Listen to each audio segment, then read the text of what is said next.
Right, so we are recording. Good evening, everybody. I am the one-armed bandit doing your training this evening in absolute agony. My name is Donna Wrighton, and I am a district manager going into area qualification this month. I hope you are all well. I am going to be doing the training. So what I'm going to do, because I look absolutely frightful, because I can't do my hair or anything like that, I'm going to, I've put a lot of stuff on sort of like a PowerPoint presentation, just so that you've got a bit of information.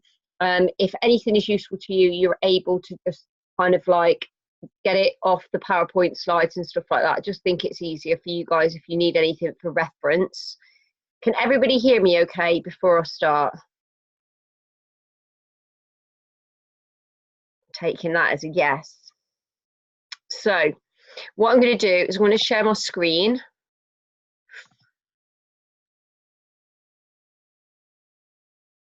Oh, I don't really know what's happened there, but anyway, and I'm going to jump straight into the slideshow and start preferably at the beginning. That would be a good idea, wouldn't it?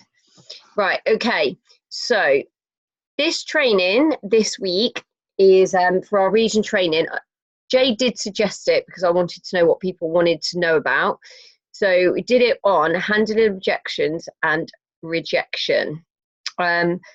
This is a bit of a, for me, I actually thought this was quite a good idea. Sorry, I'm just going to put it so I can see, oh, I can't see the chat. I thought I was going to be able to see the chat, but I can't. So I am just going to, no, I can't get rid of the box. Hang on. Let me do that. Right, so I'm just going to go through the training. Okay. So just a little, she says, no, my training won't work. Right, okay. So just a bit of a reminder. We have obviously got all of these local areas for DAs. Now, what I've done is the slide in the middle for Arbonne Leicester. Anybody that goes to it, there is a training, obviously, on the 20th. So that is this Thursday. Please be aware that the location has changed. So we're now going from the Premier Inn, Leicester Forest East. The details are all on the slide.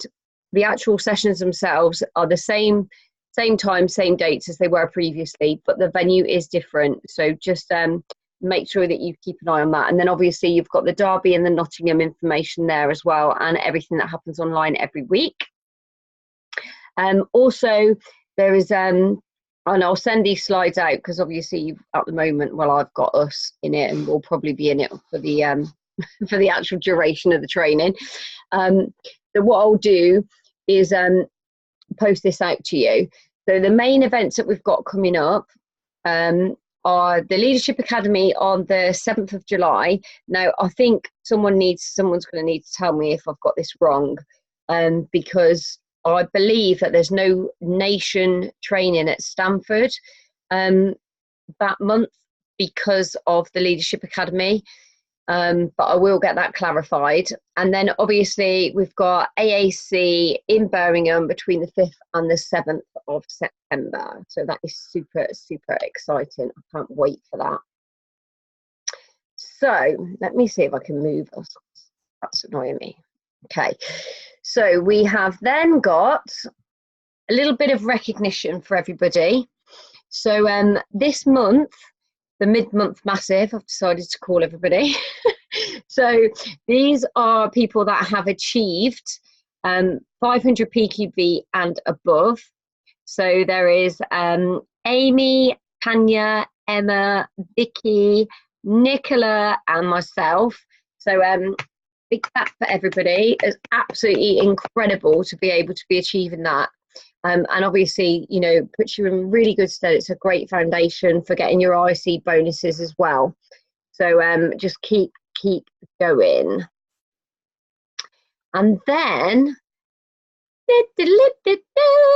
brand new DMQ halfway through the month as well. So that's IC bonus part 2, if ever I've heard of it. And Vicky, right. Amazing, absolutely amazing, and well done, my lovely, because that is incredible. So, big round of applause for you.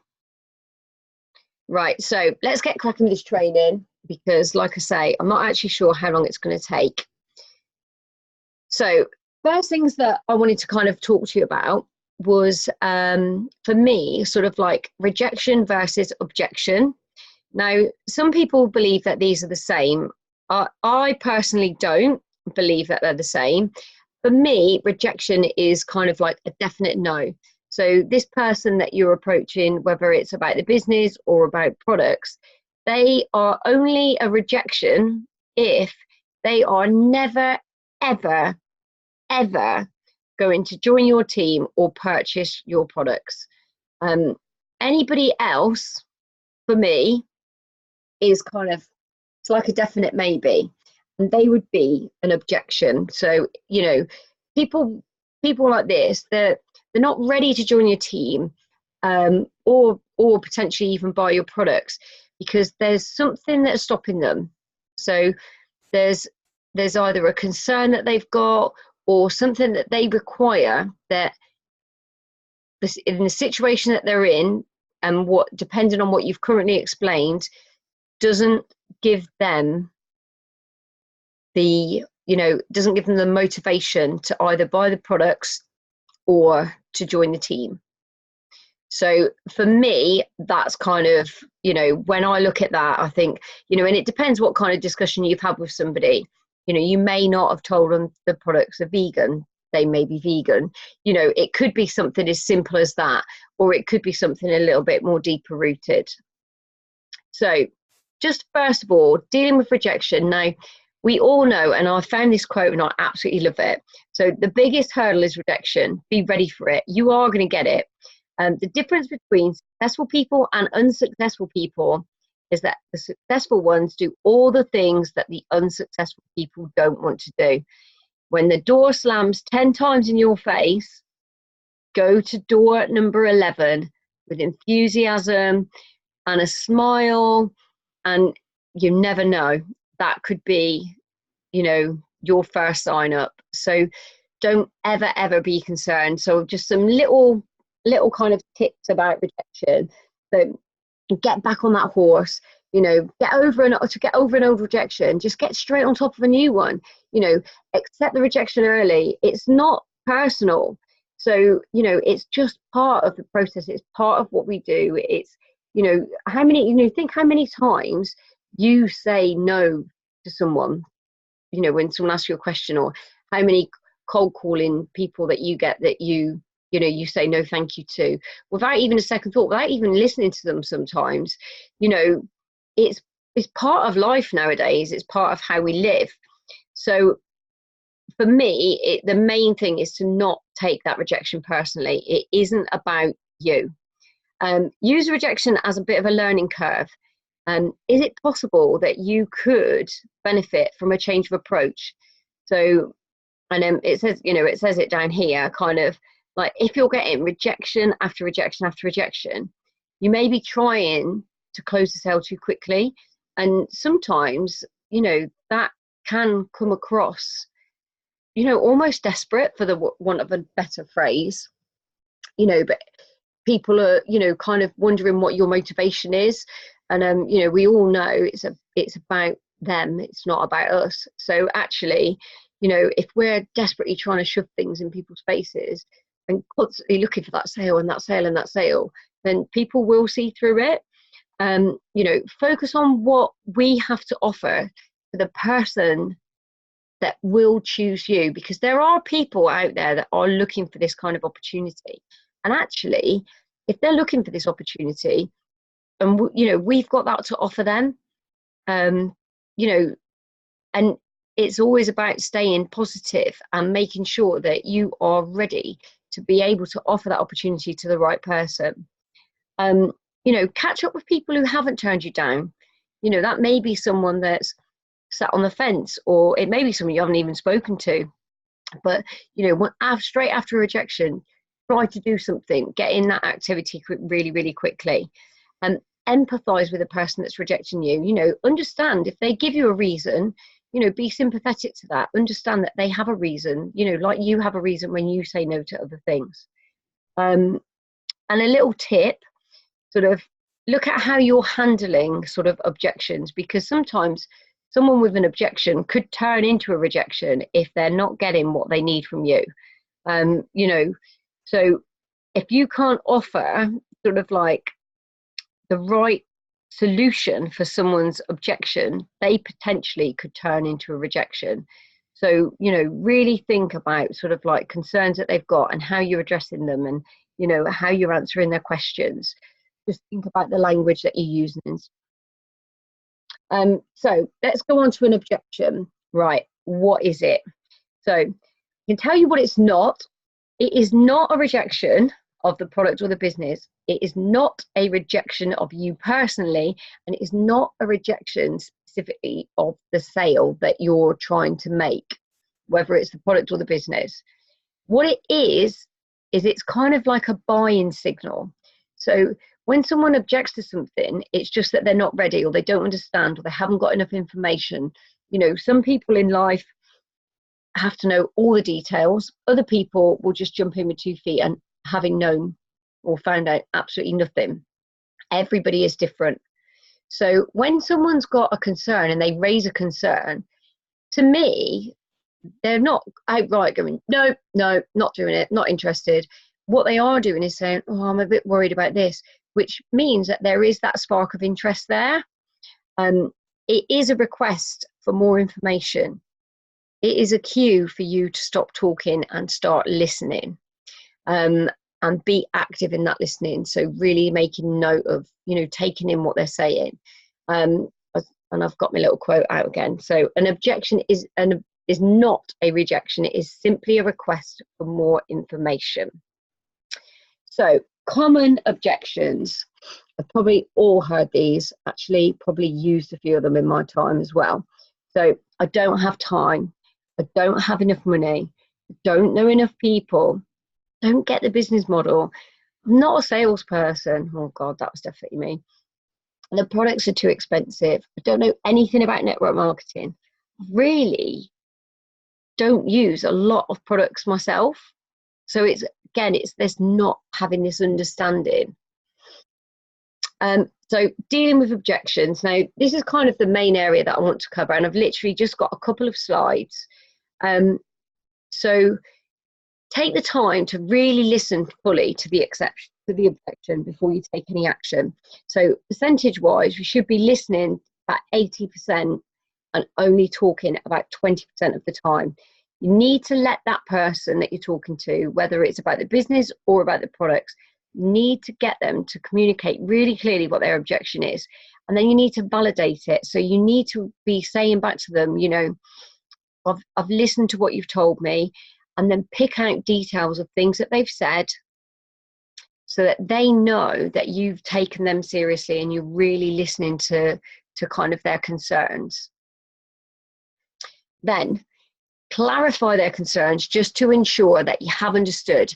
Be really specific and clear with the detail. Kind of explore the reasoning about it. So, sometimes their first objection is not actually their real reason or their concern. So they might say, oh, I haven't got time, because actually that seems really simple.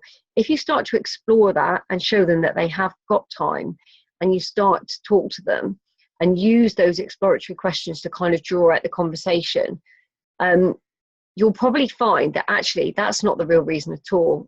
It could be as simple as, actually, she doesn't really want to do anything until, or he doesn't want to do anything until they've spoken to their partner, because they might need financial support from them to start their business, or depending on, what it is they want to do. But the longer that you talk to someone, the more engagement you get from them, the more comfortable you feel, both of you, you and them. And then they're far more likely to open up to you once they've established that little bit of trust. And I put this little comment in, or this quote in: plant the seeds of your dreams and weed all the objections out, from Jerry Rosenthal's training. I thought that was awesome. But we are farmers, remember. So once you understand the objection completely, you can then adequately respond to it. So, you know, someone raising an objection to me, as I said before, is simply them sort of raising a concern. It's about them expressing a fear that they've got. And then all you've got to do is kind of alleviate that fear.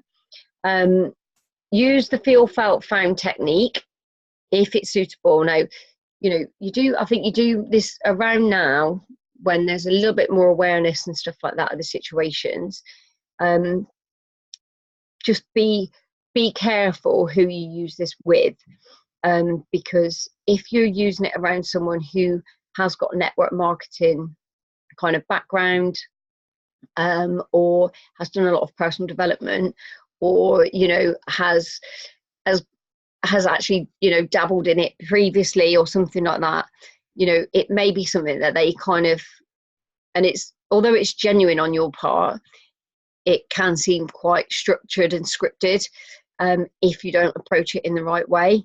So you have to really make it part of the conversation. But for anybody that doesn't know the feel, felt, found technique, I'm sure the feel, felt, found is talked about in GoPro, by Eric Worre, but it's kind of coming across and being sort of, and, you know, not specifically like all in one chunk, but, you know, I totally understand how you feel. So you've got that empathy, you're telling them that, you know, you get their concern, you know, and then use kind of specifics from, like, you know, giving them examples, you know, about how, like, you or your business partner or a colleague felt exactly the same way as they did. So, you know, give them examples. So, like, for me, probably the easiest example for me would be that, you know, I didn't have the time. And now I'd kind of be like, oh my God, if I was talking to me now, sort of like 18 months ago, you know, I would have been able to say, I totally get how you feel, you know, and I can do that now. Totally get how you feel. Like, you know, I was working a job, like, you know, sometimes 70, 80 hours a week.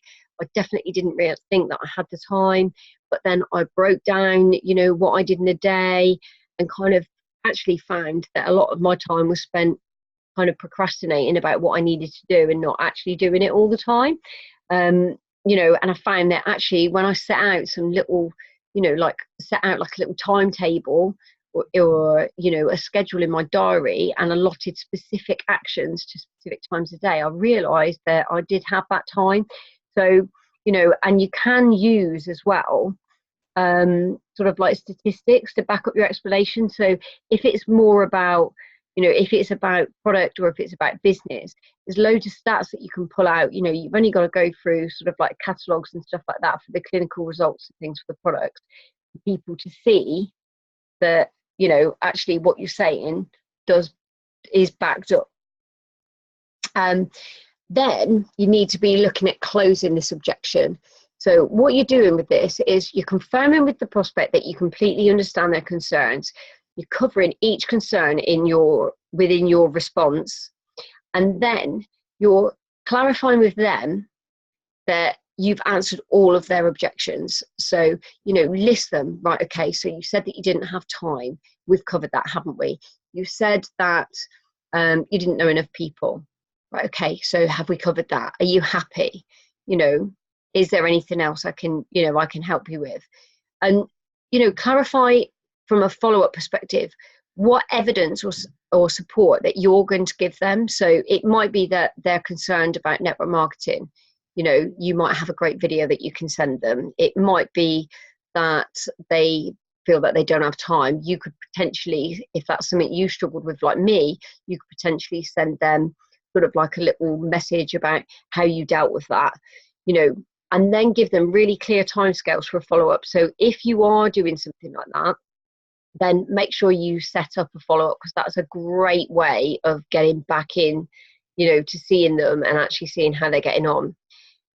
And one of this main thing is about, you know, if you see that someone is hesitant or they're uncertain, you know, kind of back up a little bit, you know, go over their concerns again. There may be something that you've missed. And I think this is like my last slide. Right, okay. So earlier on, I put up some stuff about different objections and the most common objections. And then I've kind of put in like a possible response. To be honest with you, these are probably how I would deal with them. So you know, they they either are or they're not, right? But have a read through and see what you think. If you're doing something different, you know, perhaps pop in the chat, and I will have a look at it in a minute. I can't get it up, but pop in the chat, you know, sort of like anything that you've done if you've had someone with this objection, because there may be, you know, one of us that's watching this or someone that watches it later that has those issues, and you know, these could be the answers. So, you know, for me, if someone says they don't have time, you know, I will kind of sort of say straight away, all right, so how do you spend your time?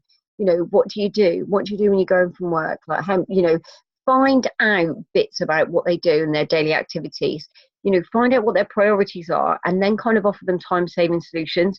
So like a great one for me for that was, you know, I didn't have time. Oh my God, I haven't got time to get up in the morning and send these messages and schedule this post and, you know, do my personal development. So I did my personal development whilst I was in the car driving to work. You know, I had, at that time, I had anything between 20 minutes and 2 hours, depending on the traffic, to get to work. You know, so I did a lot of personal development in the car. I did my affirmations when I was driving.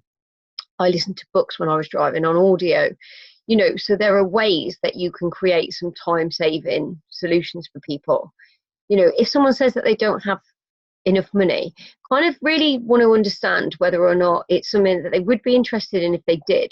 So, you know, I would normally say something like, oh, if money was no object to you, would you want this opportunity or this product? And, you know, if they say, yeah, I would, then, you know, try to break down the cost, illustrate the value for money, you know, for the products, you know, the quality and stuff like that. And, you know, how long they last, how little product you need because of the concentration of the product itself, you know, and if it's about the business, you know, the opportunity for the time leverage, you know, which is going to help them create more money. I don't know enough people. So, you know, my first question would probably be, okay, so, you know, what interest have you got? Are you on social media? You know, show them how they can get involved in groups and meet new people and how they can extend their network, you know, using their favorite platform. If you're pretty good with most of them, you know, then you can do that quite comfortably, or potentially use somebody else, you know, one of us sideline sisters or brothers, that can, you know, that's great with a certain platform that might be able to give you a hand, you know, and then that helping them, because then they're then meeting someone else or speaking to someone else as well within the business. I don't understand the business model. So, you know, find out what it is specifically about the model that they don't understand. You know, take them through it. Use this opportunity to, first of all, use your own personal experience, you know, because I didn't have a clue either. You know, tell them about your story, your background, especially if it's completely non-related to the industry, because then they'll be able to see that actually you can do it, even if you don't know anything at first. You know, gather some videos, evidence. You can send that off to them. That's a great opportunity for you to do your follow-up. Right, I'm not a salesperson. You know, the first thing I say is, me either. Oh my God, I hate selling. But I always recommend a great film when I see one. Or, you know, if I've used this product, I love to recommend it to my friends, you know, because it's something that will help them. And, you know, it's finding that need as well. But, you know, just really understanding that, you know, sales, well, anybody that's known me for any length of time will know I really hate sales. I hate things being forced on people. You know, and that's not what we're about. We're about recommending products for people that will benefit them, or recommending a business opportunity for somebody that will benefit them. So, the products are too expensive. Now, this one used to get me all the time. And then I heard someone say it, don't know who said it, one line, and I absolutely loved it. And it was, in relation to what? So if you're talking to me about, yeah, Superdrug, you know, you go into Superdrug and you buy something that's on, like, I don't know, £3 for £1 or whatever the hell it is, you know, and people are talking to you about that.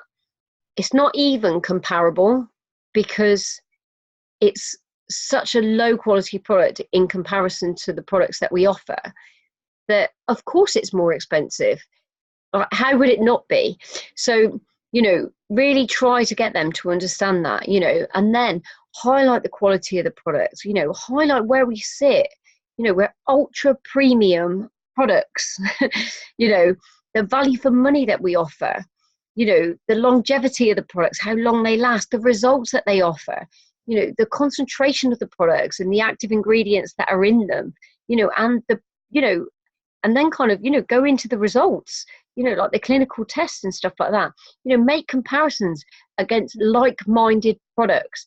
So not, you know, not product, you're not comparing them to bloody Superdrug down the road, you know, you're comparing them to sort of like La Prairie, Creme de la Mer, like that kind of thing, you know, and really get them to understand. I don't know anything about network marketing. Great, that's not a problem, because neither did I. But I have got some great videos that I can send to you that will really help you understand, you know. And, you know, I love that you don't know anything, because then you've got no preconceived idea of what network marketing is about, because everybody has that. So for me, that's, you know, it's actually better that people don't know anything, because, you know, there's different companies, and, you know, we've seen that recently, different companies that work in different ways, and, you know, there's different morality issues and concerns, you know, with different things. And actually, if someone hasn't got any idea, I'd prefer that to them having some idea. I think sometimes a little bit of knowledge is quite dangerous. You know, I don't really use a lot of products. I mean, I didn't really use a lot of products, you know, but then it's about saying, you know, I was exactly the same. But, you know, when I look at my skin now compared to how it was before, I would never, ever go back to my old regime. And then again, that great opportunity then for you to organise like samples for people to try, then get that follow-up in. So I hope that, I think that's my last slide. Just let me check. I'm sure it is, yeah. So I'm going to go back. I'm going to stop sharing my screen. I can remember how to do it. Woo! I'm going to go back, and I'm just going to have a little check and see if there's anything in the group. Look beautiful. Oh my God. Don't feel bloody beautiful. Oh, thank you, Kelly. Right. What I'm going to do is, the training has finished. I'm going to stop the recording, so we've got about like 4 minutes left. I'm just going to stop the recording, and then if anybody wants to ask any questions or anything, or do you want me to keep the recording going if anyone's got any questions that might be valid or anything that they want to say? Shall I keep the recording going? Thumbs up, down, no, yes? What do we reckon? Yeah. Right, okay, so I'll keep it going, but I'm going to unmute, or if you've got anything to say, do you want to unmute, just in case you don't want me to hear what's going on in the background of your house? Come on, Tony. You unmuting? Hello. Hello. Yeah, Donna, I absolutely loved that, and I can never like be satisfied enough with training on objections, because it is one of the things that we come across every day in the business. So definitely that was absolutely brilliant, and it definitely reminded me of an objection is only an objection until you find a solution. Yeah. To what their objection is, because a lot of the time, I'm sure everybody new or existing in Arbonne or in network marketing can quite easily just take a no as a no, and then they're crossed off the list and then never visited again. But it is so true that if you can find out what their objection is, like, oh no, my friend did it and it was terrible for her. Oh, okay, and then find a solution to, oh, okay, so why do you think it didn't work for your friend? Yeah. Because, yeah, I think my understanding of network marketing when I'd first got introduced to Arbonne was nothing. So I went through expecting that everybody else that I spoke to knew nothing about network marketing, but I quite quickly realised that wasn't the case. I wasn't like a massive social media person when I first was introduced to Arbonne, and pretty much every objection that I would get, it probably in the first year or two, and still now, is, oh yeah, but I hate doing that, like sales on Facebook, selling this and that and putting this up and that up, and like, and I would always be thinking to myself, I've never done that, but I've managed to get where I am. So you always know that I know some people do it that way, and that's fine if they want to do it that way. But the good thing is there is different avenues to this business, and it's our job, I suppose, as consultants that want to build and grow teams and help other people to get them to where they are with their objection, to where they need to be to make a more informed decision, because they're just saying what they're saying on impulse, usually because they've heard of a bad experience. They've gone along with the general, everybody says, oh, network marketing or word of mouth advertising, it's one of those things, pyramid, and they just go with the general. And I do it with other things. Like, if people have put something into my head about something, if it comes up anywhere in my life, I've straight away got the opinion of what somebody told me. But that's by no means to say that that person is professional enough or knowledgeable enough to give that opinion on something. So, and I think for me, one thing it's made me think about is how important it is to be consistent, you know, in your activity of speaking to people. Because I think a lot of the time, the reason that, you know, you do end up getting a rejection, like an actual rejection, like leave me alone, I'm not interested, is because, you know, you have kind of rushed through and tried to rush through that sale, because actually that might be like only one of 3 people that you've spoken to or you've been communicating with. And, you know, the industry the industry of network marketing for us is about building relationships, and, you know, that doesn't happen overnight. So if you're not constantly speaking to people and, you know, talking to people and explaining the business and, you know, the products and stuff, then actually, you are going to, and, you know, and I've done this, like, I'm not talking, you know, I'm talking through experience. You know, this is a mistake that I made where I, you know, wasn't talking to enough people consistently. And, you know, you get to that point where you're like thinking, oh my God, like, I'm running out of time, and, you know, my QV's only here, or this is only there, and I need to get this. And, you know, you can potentially get a bit desperate. Whereas if that consistency of the contact is there, you're building those relationships constantly, and, you know, you've already got lots of people that are aware of the products, aware of the business, have tried the samples. They're all at different stages, which then allows you to be able to, you know, pick and choose then who you speak to, depending on where they are at in their journey with you as a consultant, and, you know, the knowledge that they've got at that point. It might be that you've got someone that's, you know, really close to, you know, that you potentially think, right, actually, she's at the stage now where I could possibly get her to a DA. Yeah, definitely. And I bet, is that kind of what happened with you, with Jade?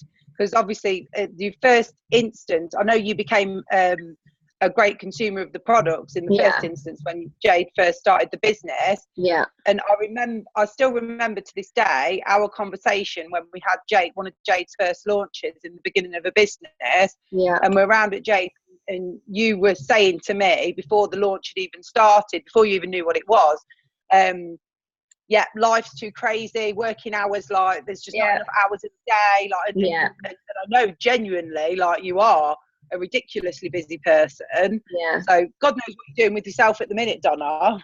Working, mate. Are you still working? No, I had a day off. But do you know what I mean? Like, you obviously, Jade obviously gave you the right exposures, and you were watching her over time to realise that your busy life, you've turned your thoughts to what you thought your busy life in hospitality was always going to be a 70, 80, 90 hour week until the day you retire. Exactly. That was just you. Whereas now you've got that, you know, that future thoughts, or really near future thoughts, that actually things are completely different. And Jade really did her job in helping you to see that. And I think that's what we are. And I did have an advantage with Jade. Obviously, I had so much trust in Jade, you know, as a friend, because she was already such a close friend to me. But we do need to build that relationship with those people to get them in that position where they do trust us. So it really, when I was like sort of having a look about what I was going to do for this, when I saw that bit about, you know, if you're getting rejection after rejection, you're like forcing a sale. And I was thinking to myself, do you know what? I've done that so many times where I've just been trying to desperately get the Q, like scrabble for the QV. You get to that point where you know, one person might buy one product and then you just literally just bloody badger them forever and ever, just trying to get them to buy something else. You know, and sometimes it's nice to actually, it's quite good to give people a breather. I've had a couple of clients that have got back in touch with me recently that have said, oh my God, I've not been using, both for protein actually, both nutrition, I've not been using this protein for about 3 weeks, and oh my God, I feel awful, like I really need to get some protein, you know. But that's because I, you know, to some degree, I've not been hounding them every week going, oh, do you want to try this? Do you want to try this? Do you want to try that? You know, so having that really big network and really reaching out to lots of different people is, you know, is a massive benefit, I think. So it makes them realise sorry. what products are if they get a chance not to be using them. yeah, Because they come back to you because they feel rubbish, and they know the reason they feel rubbish is because they've not had the protein. yeah, The amount of times I've had people not reorder their foundation with me when I've followed up with them because they thought, oh yeah, I've got another month's left or something. Then all of a sudden that month's gone by, the foundation's run out, and they've had to go up to Superdrug or even like into like Boots and buy a Clinique or something like that, and have noticed that the product that they're using from the high street doesn't compare in the slightest to what they were using with Arbonne, and then that's when they have that realization then how good the products actually are. Yeah, absolutely. Yeah, that was absolutely amazing, Donna. And yeah, that no, I think that no, or that objection, if you can't get around it in that conversation there and then, just keep the exposures going. And I always say to people, if I'm just getting nowhere and it gets more frustrating, like they say, no time, I've just not even got time to meet you, let alone to start a business, and you can't seem to overcome it. Just say to people, you know, that's great, that's fine, I totally respect that. I've been there myself. I'll tell you what, I've got my diary in front of me. Do you mind, you know, people's lives change, you know, so drastically these days and so quickly. Do you mind if I'll pop you in my diary for 3 months time or 6 months time, whichever suits you. I can drop you a message and we can catch up then, see if anything's changed or see if we can help you anyway. And then that no is not a no, because you're just going to keep following it on and building that rapport with people until it is a time in their life, like, you know, they might get made redundant, they might extend their family, their partners might leave them, you know, anything can happen.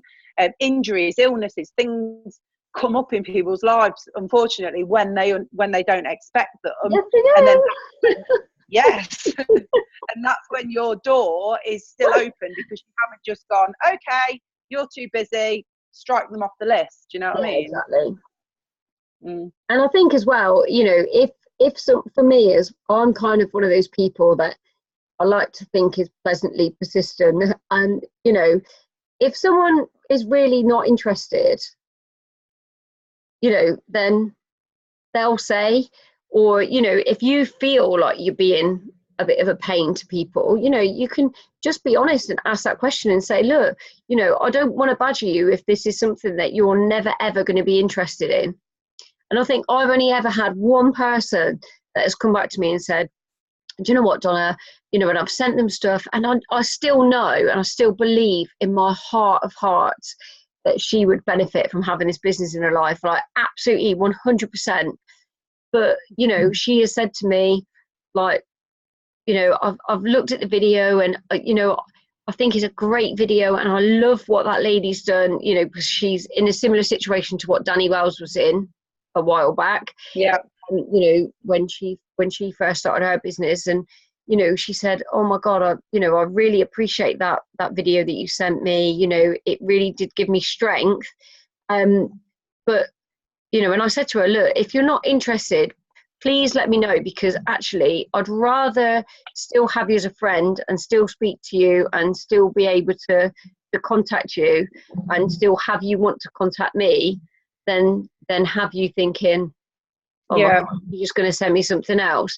You know, and you can sometimes, you know, have that conversation. And I think that actually gets you a long way when people, oh right, she isn't just there to try and get me to sign up for something. She is actually there and she does actually care, you know, because you don't want people to think that's what you're trying to do all the time. So But no, I hope and that's it just gives, it gives people comfort as well if you are upfront with them from the beginning and say, actually, this business might not even be for you. However, from what you've told me, I definitely think it would be beneficial for you to just hear the information so that you've got it. And I think that gives people comfort then that, you know, they kind of know that, okay, well, that person's business is going to go on regardless of whether this prospect says yes, no, maybe, not right now. And I think that gives the prospect some comfort that, oh, you're not just onto them. Yeah. You know what I mean? It can, because some people just get their back up instantly and they just won't accept it, and the guards go up.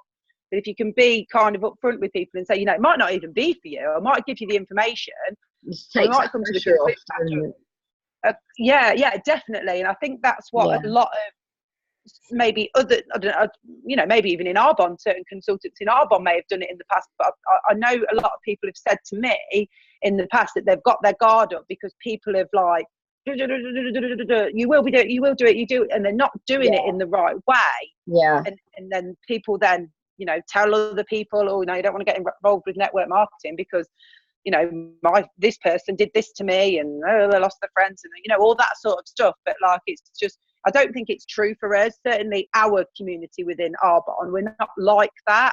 Yeah, no, definitely not. People the opportunity to show what we are actually all about. Yeah, it's so true. Well, thank you guys. I'm going to let you get on and get ready for the next one. I don't even know what time it is, and nothing's come up saying that I'm running out of time. I wondering if Jade's changed anything. Oops. It's quarter to 9. Yeah, but what I'll do is I'll stop the recording now, and I will say ta-ra a bit, and I will catch up with you all soon. But I hope it's been helpful, and I will see you all later, lovelies. Amazing training. Thank you, Donna. Bye.